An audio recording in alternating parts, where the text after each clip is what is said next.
Hello everyone, and I hope you're having a wonderful day. Today we're going to explore what happens when Alex's mother arrives at the wooden house and sees the truth with her own eyes, Tu Na pale, shaking, and alone. While one chilling message appears on her phone, don't wait at the wooden house. So who's watching them, and why does Alex only reply with one word, later? If you enjoy this story, don't forget to subscribe so you won't miss the next episodes. What happens when the strong man you married can't even pick up the phone at the moment you need him most? Alex walked into the yard like she owned the air, but she stopped the second she saw Tu Na at the wooden doorway. Tu Na didn't step forward to greet her. She leaned on the frame, holding herself up. Henry, 1 year old, toddled out and hugged her leg, sleepy and clingy. Alex's eyes dropped to Henry first. Then they lifted back to Tu Na's face, and her voice went quiet. "Why do you look like that?" Tu Na tried to smile. "I'm okay, Mom." It sounded practiced, not true. Alex stepped inside without asking. She didn't search for drama. She searched for proof. The stove was cold. The kettle was empty. A bowl sat in cloudy water, half washed and forgotten. Laundry waited in a corner like it had been pushed aside all night. On the table, fever medicine was open, cap missing, tissues, a thermometer, a damp cloth. Alex looked at Henry's flushed cheek and then at Tu Na's hands. They were shaking. "He had a fever," Alex said. Tu Na nodded once. "Last night. It went down before dawn." Alex's jaw tightened. "And you didn't sleep?" Alex turned slowly, scanning the house again, and one question came out like a blade. "Where is Alex?" Tu Na hesitated. Just one beat. Then she looked away. "He's busy." Alex didn't argue. She simply stared at Tu Na long enough to make Tu Na shift Henry higher, like she was hiding the strain in her arms. The silence was heavy.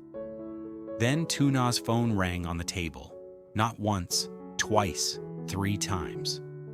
The screen flashed a name that made Alex's eyes harden. Clinic. Tu Na's fingers hovered above the phone, then froze. The clinic called again. A message preview slid across the screen. "Appointment moved earlier. Please confirm." Tu Na swallowed and still didn't answer. Alex watched her face, calm but sharp. "Your checkup," she said. Tu Na nodded, eyes fixed on the table. They changed it. "Does Alex know?" Alex asked. Tu Na's throat tightened. "He said he'd try." Alex's voice stayed low. Try is what people say when they already chose. Tu Na flinched like she'd been slapped, but she didn't fight back. Then the phone lit up with Alex's name. Tu Na answered on the last ring. "Allo?" At first, only wind and an engine. Alex's voice came fast, cut by noise. "I..." A crackle snapped through the line. A sharp sound, then nothing. Tu Na's eyes widened. "Alex?" Silence. No goodbye, no explanation. The call just died, mid-breath. Henry made a small whimper against her shoulder, sensing the shift. Alex stepped closer. "Call him back." Tu Na tried. Voicemail. Again. Voicemail.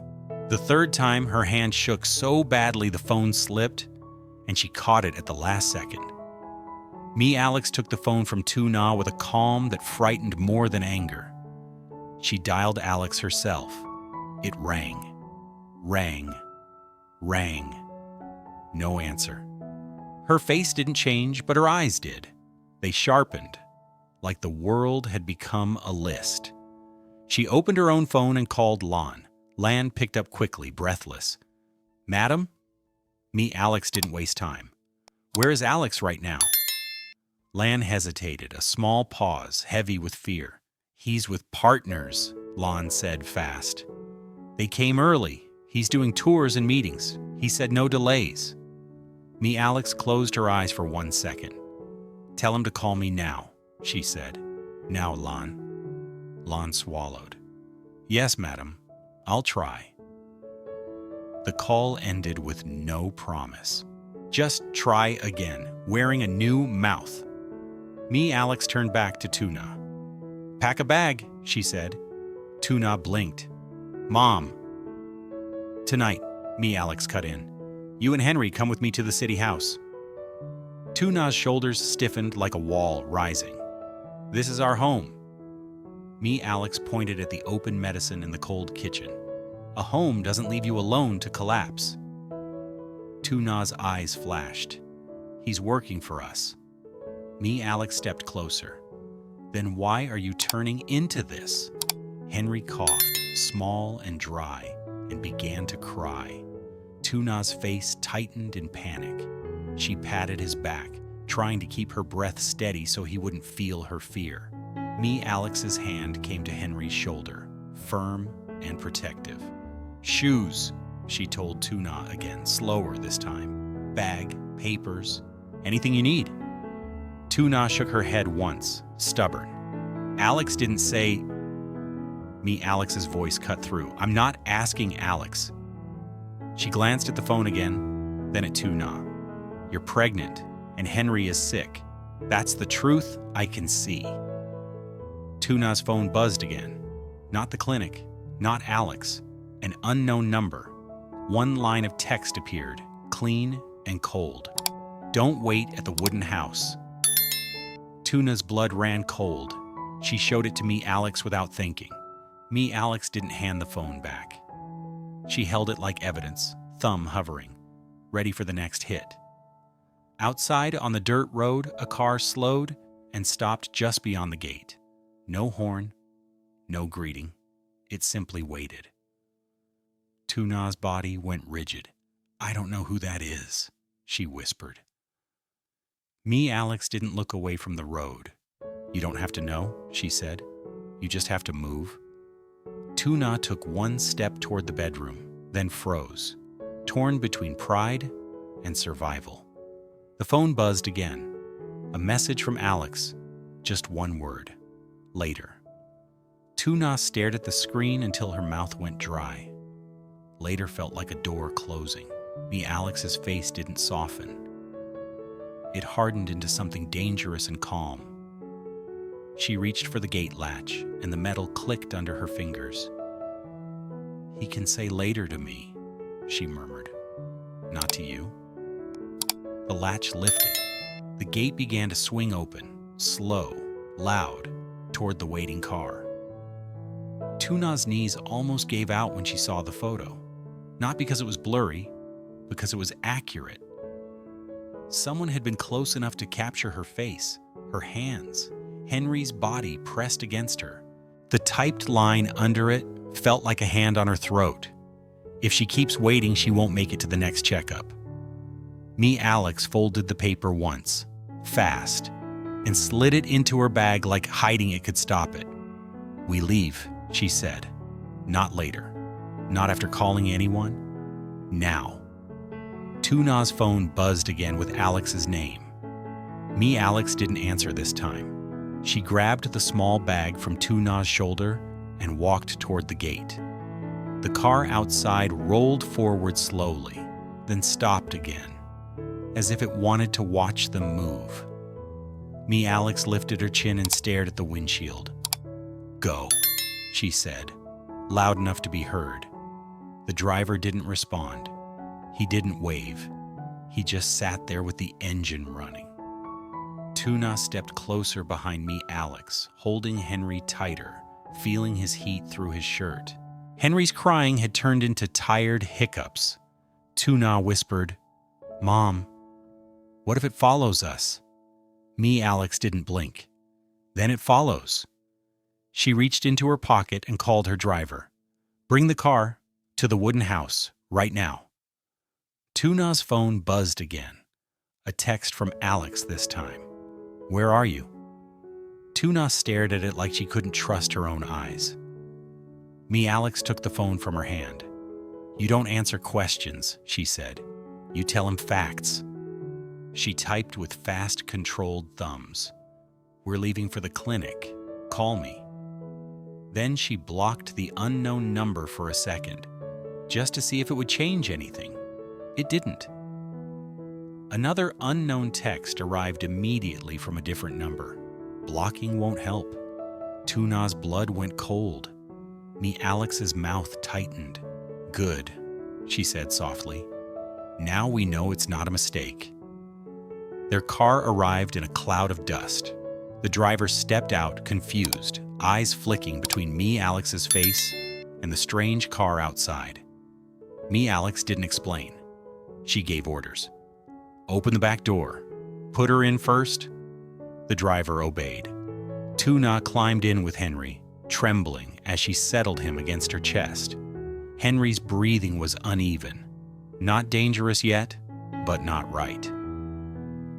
Alex climbed in beside them, body angled like a wall. Before the driver could pull away, Alex leaned forward.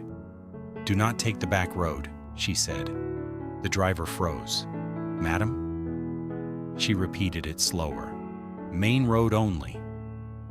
The moment their car moved, the waiting car moved too. It didn't race. It didn't honk. It just followed at a calm distance, like it had all day. Tu Na stared through the rear window, heart beating in her ears. Alex watched it once, then turned her eyes forward. "Don't keep looking," she said. "That's how fear grows." Tu Na swallowed. "Alex will come, right?" Alex didn't answer immediately. She pulled out her phone and called Lan again. Lan picked up in one ring, voice tight. "Madam?" "Did Alex leave the company?" Alex asked. Lan hesitated. "He stepped out of the meeting room." Tu Na leaned forward. "He's coming?" Lan sounded careful. "He said he's on the way, but the partners are angry. Everyone is asking questions." Alex's voice didn't change. "I don't care about partners." Lan went silent, then said quietly, "Yes, madam." Alex added, "Tell him the gate was watched. Tell him there was an envelope." Lan inhaled sharply. "An envelope?" Alex ended it. "Tell him now." She hung up and looked at Tu Na. "If Alex is smart, he won't come alone." Tu Na's stomach tightened. "What do you mean?" Alex answered in a whisper. "It means someone wants him distracted." At the clinic gate, the security guard glanced at their car and waved them through. Inside, the waiting room felt too bright, too normal.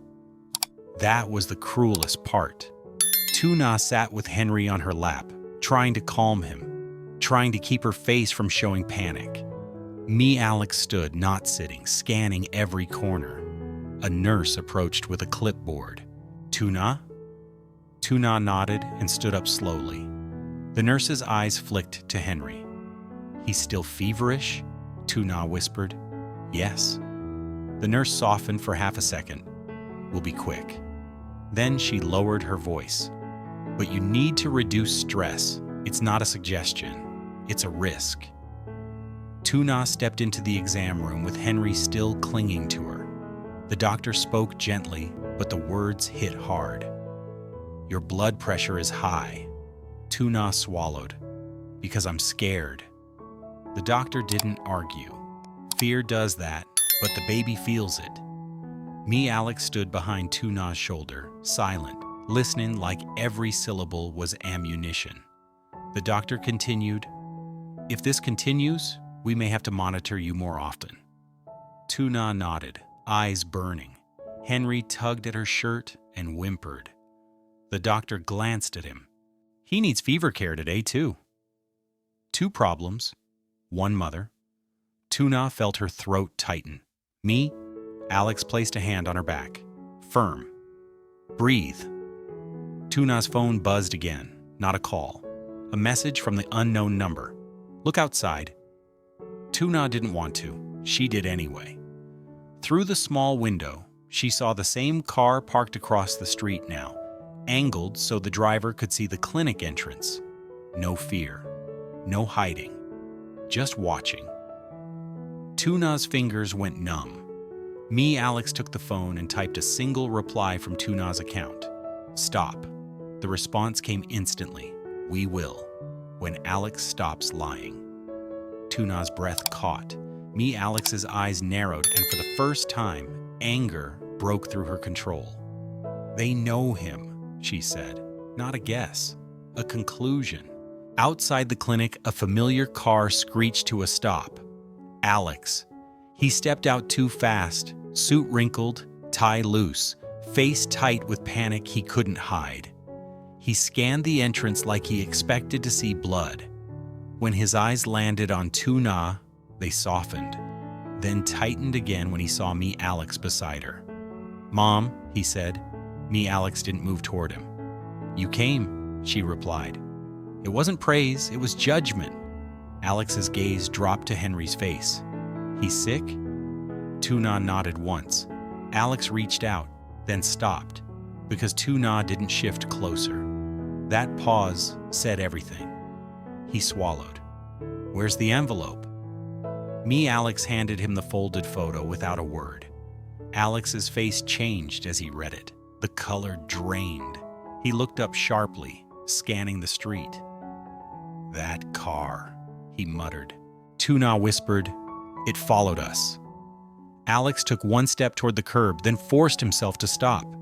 He turned back to Tu Na, voice low. I'm sorry. Tu Na didn't argue. She didn't cry. She said the coldest thing she could say. I know. Alex flinched like it hurt more than shouting. Alex spoke then, a blunt line that froze him. Your family is being hunted, and you still wrote later. Alex's phone rang. He looked down. Unknown number. He answered anyway, eyes locked on the street. Who is this? A voice, calm and male, spoke like it had time. You finally showed up. Alex's jaw tightened. What do you want? The voice chuckled softly. Not money, not your company. Alex's fingers curled around the phone. Then say it. The voice paused, like enjoying the power. I want you to choose. Alex's eyes flicked to Tu Na, to Henry, to his mother. Choose what? The voice dropped colder. Come alone to talk, or keep watching your wife flinch every time a car stops. Alex's breath caught. Tu Na stepped back without meaning to. The phone line stayed open, waiting. Alex's mother arrives unannounced at the wooden house and freezes when she sees Tu Na's pale face and shaking hands. 1-year-old Henry clings to Tu Na, still warm from a night fever, while the kitchen shows signs of exhaustion, cold stove, opened medicine, untouched food. A clinic keeps calling. Tu Na's pregnancy checkup has been moved earlier. When Alex finally rings, the call cuts off mid-sentence, leaving only silence. Tu Na tries to call back, but he won't answer. Alex contacts Lon and learns Alex is locked in partner meetings and tours with no delays. Furious and frightened, she orders Tu Na to pack and move to the city house tonight. Then, an unknown number texts, "Don't wait at the wooden house," and a car stops quietly outside the gate. Alex replies with one word, "Later," and Tu Na panics.